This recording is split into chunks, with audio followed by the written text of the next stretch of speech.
É que faz pra ser au pair na Espanha, né? Muitas coisas podem dar errado, entendeu? Até que eu fui parar numa casa de uma família em Granada, na Espanha. Eles podem te apoiar financeiramente pra esse curso, ou não. Uma perna de cerdo deste tamanho, tu é au pair, tu tem que economizar dinheiro. Oi, meu nome é Ingrid Flores, esse aqui é o meu canal. Eu moro em Portugal há quase 3 anos e eu gosto muito de viajar e de fazer intercâmbios, então eu trago aqui nesse canal algumas histórias sobre essas experiências. Eu tô fazendo uma série de vídeos contando sobre um desses meus intercâmbios, que foi a experiência de ser au pair em Granada, na Espanha. Já tem uma lista com outros vídeos aqui, eu vou deixar a playlist para vocês assistirem. E nesse vídeo, ao invés de contar as coisas como eu tava pensando em contar, isso vai ser o próximo. Eu resolvi reunir as perguntas que vocês têm me mandado por DM ou aqui nos comentários, todas as dúvidas que surgiram. E também reunir algumas dicas que eu pensei que podem ajudar pessoas que podem estar nesse processo agora, tentando buscar uma família, tentando entrar no programa de au pair. Como eu falei, esse vídeo faz parte de uma série, então eu ainda vou contar outras coisas sobre o programa de au pair. Então, se pra ti esse assunto é interessante, se tu tá interessado, se tu gosta de intercâmbio, já te inscreve aqui no canal pra tu não perder nada, tá bem? Eu juro que eu faço vídeos bem legais, pode dar uma olhada aí depois. Peraí que chegou um vídeo da minha filhada. Ai, ela com a melancia. Uma das coisas mais perguntadas é que agência que eu usei para participar do programa de au pair, e a resposta é nenhuma. Eu vim para a Europa por conta própria e acabei indo parar na Espanha por causa do programa de au pair. O que eu utilizei para entrar no programa de au pair foi o site Au Pair World, que é o maior que tem, e que ele te conecta as candidatas au pair às famílias que também querem participar do programa. Então, é literalmente uma plataforma e tipo um Tinder de família, assim. Tu vai, posta o teu perfil e tu dá match com uma família, e aí, em vez de ir num date, tu vai morar na casa deles e cuidar das crianças. Então, esse é o primeiro passo. Se tu quer participar do programa, vai lá no site e faz o teu cadastro. Eu até fui tentar acessar o meu cadastro, mas o programa que eu participei foi em 2017, tá? Então, ele não existe mais, aparentemente. Aí, o que eu fiz? Eu criei um cadastro novo para poder mostrar para vocês aqui. Então, primeiro tu vai entrar aqui no site da Au Pair World e vai clicar aqui em Login. Tu não tem o registro ainda, então tu vai clicar em Register as an Au Pair Host Family, seleciona as an Au Pair. E aí ele vai te pedir as informações básicas, teus dados pessoais, endereço, etc. Depois que tu preencheu essa primeira parte, About Me, tá vendo aqui, eu já tô logada, porque eu já criei o meu cadastro. Aí o que acontece? Aqui ele vai te perguntar onde tu quer trabalhar, que tipo de cidade, se é maior, se é menor, tipo de ambiente, se tu tem disponibilidade para ajudar no trabalho da casa, tipo ajudar a limpar e cuidar. Aqui single parents, porque tem pais solteiros e mães solteiras que precisam de ajuda, por isso que querem uma au pair. Enfim, tem todas as variáveis estão aqui. A quantidade de crianças com as quais quer trabalhar, a idade, tudo ele vai te pedir muitos detalhes, tá? Quando que tu pode começar, o tempo que tu pode ficar, porque isso vai ter muito a ver com o teu tipo de visto. E salva. Vai para a próxima etapa. E aqui tu vai colocar, tipo, uma carta de apresentação, falar sobre quem tu é, o que tu busca, etc. É todo um processo de tomar um tempo, assim, é como se fosse atualizar o currículo, entendeu? Tu vai colocar todas as informações aqui. Uma dica muito importante já em relação ao site. O Au Pair World vai ser a única conexão que tu vai ter entre o teu universo e a família da tua nova host family. Ou seja, como não tem agência, não tem nada que te assegure, é o Au Pair World que vai te dar essa segurança. Então, assim, dedica tempo para preencher esse perfil e seja muito sincera, ou sincero, ou sincere, pensando no que tu realmente quer para essa experiência, porque é uma experiência de intercâmbio e é um trabalho. Então, tem que funcionar para os dois lados. Tem que ser uma experiência boa para ti, porque tu está investindo nisso, mas também tu tem que prestar um bom serviço para as pessoas que estão te empregando. Então, assim, tem que rolar um equilíbrio aí. Quanto mais sincera tu for, mais fácil vai ser de encontrar uma família que combine contigo, que tu dê match. E tu também vai poder olhar para perfis de famílias que se dedicaram na mesma medida, que colocaram as informações, que quiseram realmente se apresentar, porque querem mesmo dar um match com um au pair que faça sentido e, enfim, é uma convivência, né? Uma família, não é uma coisa simples. Então, assim, coloca o máximo de informações, seja muito sincera. E daí também, quando estiver olhando, procurando pelas famílias, procura por famílias que sejam muito detalhistas. Elas têm que estar realmente investidas no programa de au pair, tanto quanto tu. Fora que é o único lugar em que tu vai poder realmente buscar informações sobre essas famílias, né? A não ser que tu dê uma stalkeada neles depois desse primeiro contato, a partida não tem informações, assim, pra tu achar essas famílias fora da plataforma até que tu feche com eles, até que tu esteja em contato com eles. Então, Não adianta, vai ser ali que tu vai realizar a troca, é ali que tu vai poder, a partir dali que tu vai poder avaliar como é que vai ser essa interação de vocês. Então leva muito a sério o Au Pair World. Au Pair World. Au Pair World. Antes de eu falar o próximo item, eu só queria te pedir, se tu estiver gostando desse conteúdo, já deixa teu likezinho aqui embaixo, que me ajuda muito, por favor. Muito obrigada. Podemos prosseguir. Assim, tu vai falar provavelmente com várias famílias dentro do site, tu vai especificar o lugar onde tu quer trabalhar, vocês viram ali na tela, né?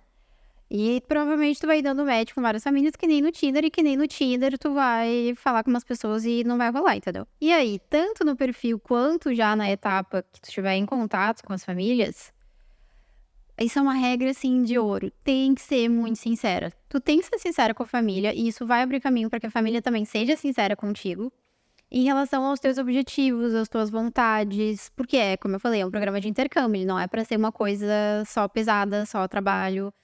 Então, tem que ser uma experiência boa pra ti, tem que ser uma coisa que tu vai poder crescer, que tu vai poder explorar e tal. Então, se tu tá indo com vontade de viajar, deixa isso bem claro pra família. Olha, quando eu tiver tempo livre, eu vou querer viajar. Ou, tipo, eu não sou muito de sair à noite e isso daí realmente não interferiu nada na minha convivência com a família. Mas se eu gostasse de ir pra balada e tal, isso já é outra coisa que eu ia ter que ter em conta, porque se for numa cidade menor, às vezes não tem Uber, ou às vezes não tem o transporte que tu consiga te locomover em alguns horários, aí tem táxi, às vezes é mais caro, então tu é au pair, tu tem que economizar dinheiro. Ou se tu tem muitas manias, tem coisas que as pessoas fazem que tu não suporta, tipo, se tu não gosta de cheiro de cigarro, tu com certeza não pode aceitar ir morar na casa de uma host family em que alguém fuma, coisas assim, porque tem que pensar que, novamente, a convivência, a não ser que tu vai ficar lá uma semana, ainda assim já pode ser difícil, tu provavelmente vai ficar ali no mínimo alguns meses. Então, é mais do que tu tem que estar preparado para o emprego normal, que tu vai, cumpre as tuas 8 horas e volta, tu vai estar morando lá, gente. Reforça aí a sinceridade, o que tu quer fazer, o quanto tu quer de tempo livre, o quanto tu tem experiência com criança ou não, isso é importante. E tenta pensar em tudo que é importante pra ti na convivência e perguntar tudo pra essa família. Se tiver outra au pair anterior com quem tu possa falar, melhor ainda, pra tu poder confirmar as informações que tu já tem deles e tal.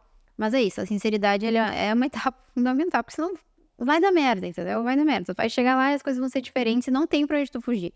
Tu tá morando lá. Eu, quando participei do programa, eu tinha aderido ao veganismo há pouquíssimo tempo, não fazia nenhum ano.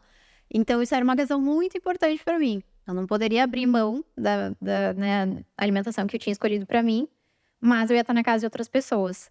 Então, eu fui muito sincera sobre isso desde o início, e eles tinham as perguntas deles, fizeram as pesquisas deles também, e aceitaram super. Não é uma coisa que eu escondi pra que a família me aceitasse mais rápido, alguma coisa assim, ou porque eu gostei muito deles, porque eu ia chegar lá e ia dar problema. Então, sério, regra de ouro. Seja muito sincero. E é claro, assim, estabelece as suas necessidades, pergunta das questões deles, mas tem que lembrar que tu tá indo pra casa de outra família. Então, as coisas não vão ser todas exatamente como tu quer, das tuas preferências e tal. A ideia é encontrar um equilíbrio bom para as duas partes. E também, intercâmbios, eles são pra gente evoluir, pra gente crescer. Então, assim, os desconfortos, as coisas que às vezes não são tão fáceis desses programas, desses processos, elas podem ser boas. Se tu for com a mente aberta o suficiente, tu pode crescer muito, evoluir muito, vai aprender muito com... Tem aquela frase, né? Com os outros me torno quem sou. Porque, né, quanto mais convive, quanto mais tu vê coisas novas e descobre as diferenças entre as pessoas, etc, assim, mais tu cresce. Eu fui pra lá super vegana e a família é uma família espanhola que, como muitas famílias espanholas, tem um Ramon, uma perna de cerdo deste tamanho, em cima da bancada, que fica ali exposta, e eles todos os dias tiravam uma tirinha daquele presunto seco ali, todos os dias. É um hábito deles e de muitas famílias espanholas, e não é o meu veganismo que vai interferir nisso. Enfim, eu já não interferiria na opção de alimentação de nenhuma pessoa. Eu só quero dizer que, se tu é uma pessoa que não come carne e não fica à vontade com isso, pode ser um problema pra ti. Melhor saber antes. Ou também só aceitar que no mundo outras pessoas fazem coisas diferentes de ti, e aceitar e conviver numa boa. Eu lembro que uma coisa que a minha host mom falou, que notou no meu perfil e que chamou a atenção, e foi um dos critérios dela pra me chamar e a gente conversar, é que eu tinha colocado que eu tava disposta a trabalhar com crianças com necessidades especiais. Não era o caso dos filhos dela, eles não tinham nenhuma necessidade, mas ver que eu tinha essa disponibilidade na percepção dela, que é uma pessoa diferente de mim, diferente de cada uma outra, né? na cabeça dela aquilo foi um grande sinal de que eu tinha a ver com o perfil que ela estava buscando para cuidar dos 2 bens mais preciosos da vida dela, que são os filhos. Então, nesse caso foi um critério que não tinha nada a ver com a família, mas que ajudou. Tipo, as crianças não tinham nenhuma necessidade especial, mas saber que eu aceitaria foi algo, positivo para ela. Mas é isso, tem que ser sincero, se tu não teria essa disponibilidade ou até, assim, cuidar de criança muito novinha. Teve famílias que eu falei, assim, da Suíça e da Suécia, casais muito jovens, que já estavam, sei lá, no 3º, 4º filho, todos pequenos e tinha um nenenzinho recém-nascido. Foi mais de uma família que eu falei que tinha esse perfil. Estão me ligando. Estou.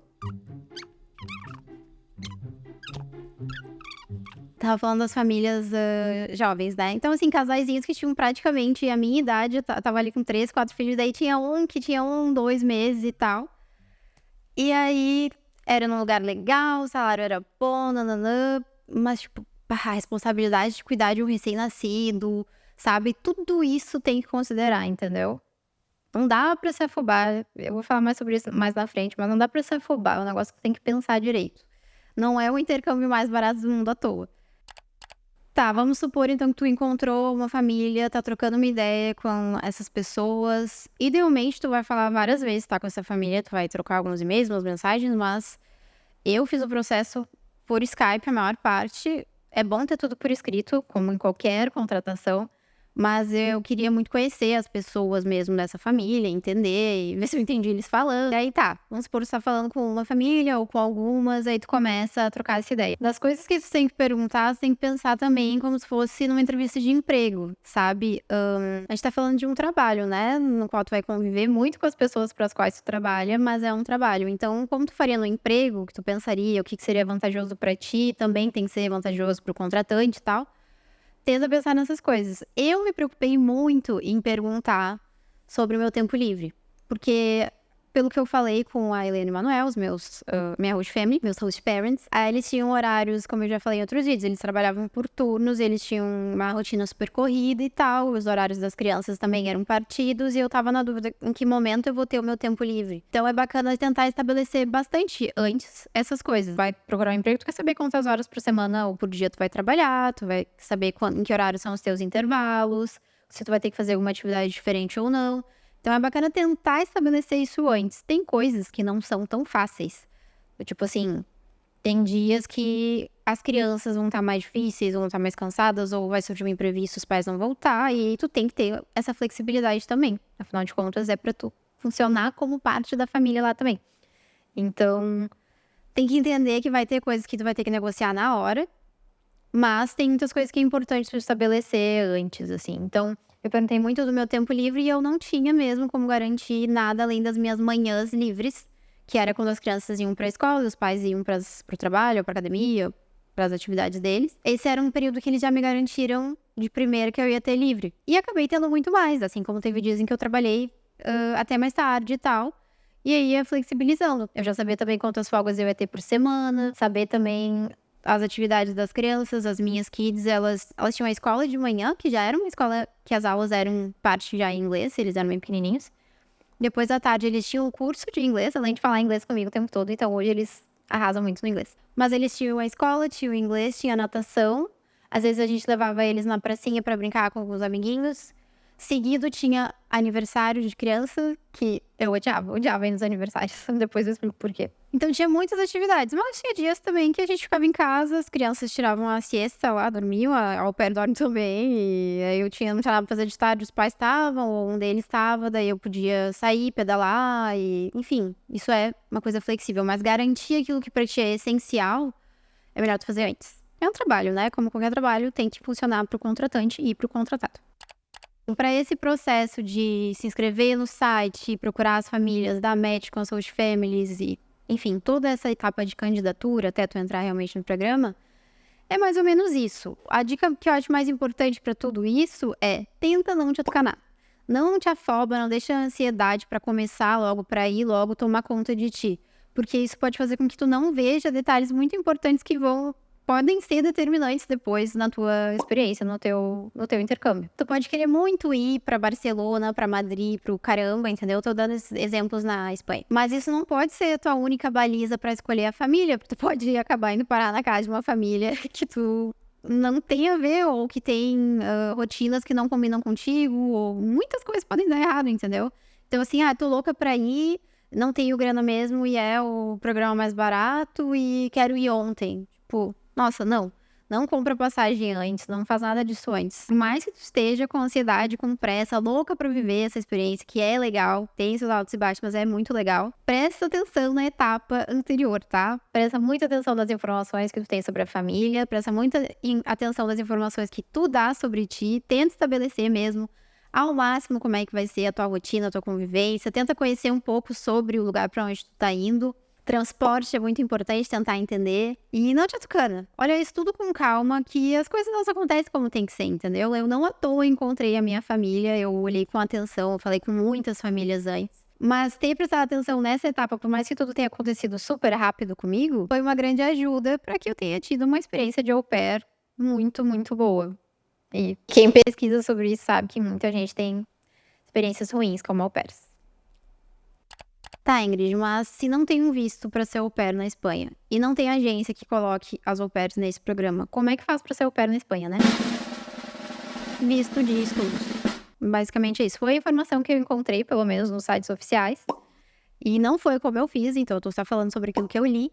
Então tu vai lá no site, faz o teu cadastro, procura as famílias, fala com as famílias, dá o match, nananana. Quando tu entrou em acordo com a família, sempre deixando claro que tu vai precisar de tempo para emitir o visto, porque ele não sai de um dia pro outro, então não faz as coisas com pressa, dá o tempo para as coisas acontecerem. Tá, fechei hoje com eles, então eu posso ir a partir de daqui a uns 3 meses no mínimo, porque às vezes leva isso para sair um visto, entendeu? Deixando isso claro pros dois lados, show. E aí tu precisa te inscrever em algum curso, alguma coisa, porque é visto de estudos, né? Precisa estudar. Pode inclusive acordar com a família, eles podem te apoiar financeiramente para esse curso, ou não, isso tu vai acordar direto com eles. E tu pode, inclusive, incluir na papelada da solicitação do visto o teu contrato com essa família, o que também mostra que tu vai ter um apoio para meio de subsistência, né? Custear o teu período lá. E tu vai ter onde morar, então, assim, pode ser, inclusive, muito benéfico tu incluir o programa de au pair dentro do teu pedido de visto de estudos. Mas é isso. Tem que ter um visto. Se tu não vai fazer um visto, tu vai fazer que nem eu, que fui primeiramente só com o visto de estudo, que é um visto que não precisa emitir. Nós, brasileiros, temos direito. Então, eu vim pra Europa meio com muitas possibilidades. Assiste o outro vídeo aqui, que eu vou deixar aqui em cima, pra tu entender como é que foi esse processo. Foram várias coisinhas até que eu fui parar convenientemente numa casa de uma família em Granada, na Espanha. Mas eu vim sabendo que eu ia ter esses 90 dias de turista, com a ideia de que eu ia voltar depois disso, a não ser que acontecesse alguma coisa que me fizesse ficar. E foi o que aconteceu. E eu vou contar isso em outro vídeo. Mas é isso. Então tem os dois lados, tá? Se tu quiser vir como turista, tu vai ter esse limite de, primeiramente, os 90 dias pra ficar na Europa. E também esse tempo que tu vai ter pra ficar na casa da host family. Ir sem visto tem o benefício de que tem muito menos trâmite, tu não precisa emitir nada, então basicamente fecha com a host family, fecha as datas, compra sua passagem e vai. Mas, por outro lado, tu só vai ter 90 dias pra viver essa experiência. Pode ser bom também se tu quer saber se tu vai gostar, foi como aconteceu pra mim, eu fiquei os primeiros meses com a família e aí me certifiquei de que eu queria ficar, e aí fui ver o que eu tinha que fazer pra isso. E pode ser que tu veja que nem é pra ti, não gostei de morar com outra família, não, enfim, tem essa vantagem de tu ir, não te prender e nem investir num intercâmbio assim tão longo. Uma coisa que é muito legal que tem na Europa é que o verão, né, ele é no nosso inverno, ele é ali entre julho e setembro, final de junho, na verdade, até metade de setembro. E assim como muitas famílias contratam au pair pra ficar a longo prazo, pra ser como uma filha, pra morar 1 ano, 2 anos, sei lá, com a família, tem famílias que querem contratar alguém só pro verão, por exemplo. É o período em que as crianças, elas têm muito menos atividades, elas não vão pra escola, às vezes, sei lá, o cursinho, alguma coisa assim também fecha e tal, mas os pais têm todas as atividades na mesma, então os pais estão trabalhando igual, estão na correria igual, e as crianças estão lá com mais tempo livre, precisando de atenção. Então, pode entrar au pair, é aí que tu chega, entendeu? Tu pode encontrar uma família que é só alguém pro verão, passar um verãozinho na Europa, cuidando de umas crias europeias, viajar, conhecer outros lugares, ter essa experiência. Então, eu acho que pode ser muito positivo também. Às vezes a gente não tem nem a possibilidade de tempo, grana, etc, para ficar mais tempo do que isso. E às vezes a gente não tem a possibilidade de ficar só 3 meses. Se a gente vai, a gente tem que ir mesmo, né? Então, enfim, tem opção para todo mundo na minha percepção. E eu acho que é isso, assim, das coisas principais que vocês me perguntaram e que eu lembrei de reunir como dicas, é isso. Resumindo, seja sempre muito sincero, procure disponibilizar o máximo de informações para a família e procure o máximo de informações sobre a família. Faz todas as perguntas. Não vai achando que também alguém tá te fazendo um favor. É um trabalho, é uma troca. Então faz as perguntas, vê se aquilo vai funcionar para ti. Tenta não entrar em roubado e não tenha pressa. Faz as coisas sem pressa, entendeu? Preenche o teu perfil com calma, te cadastra lá, procura bem as famílias, lê tudo que elas têm de informação ali, pergunta tudo, garante os teus direitos. E aí, assim, tu vai tranquila e diminui muito a possibilidade de dar perrengue, que ainda assim acontecem, mas tu provavelmente vai ter uma experiência de intercâmbio mais legal, mais divertida, e se for com uma família com quem tu tem a ver, com quem tu vai conseguir te comunicar, que tu não vai ter, sabe, tanto ruído, melhor. Eu ainda quero contar pra vocês outros aspectos dessa experiência também de au pair, porque eu também, mesmo com salário de au pair, eu consegui viajar enquanto eu tava lá, consegui ter vida social, sair, conheci gente. Como é que eu conheci gente? Como é que eu conheci gente que não era au pair? Isso é bem difícil pra au pair. Há algumas dificuldades que eu tive mesmo, que eu ainda não mencionei até agora, e como é que funcionou essa função dos trâmites no final do meu período de visto de turismo, enquanto eu tava na Espanha. Eu vou tentar resumir isso tudo já no próximo vídeo pra vocês. E se tiverem mais dúvidas, mais coisas que queiram saber sobre o programa de au pair na Espanha, ou se eu puder ajudar com alguma outra coisa, deixa aqui nos comentários. Se eu não disse até agora, por favor, curte o vídeo, deixa um comentário me dizendo o que tu achou e a gente se vê no próximo vídeo. Tchau!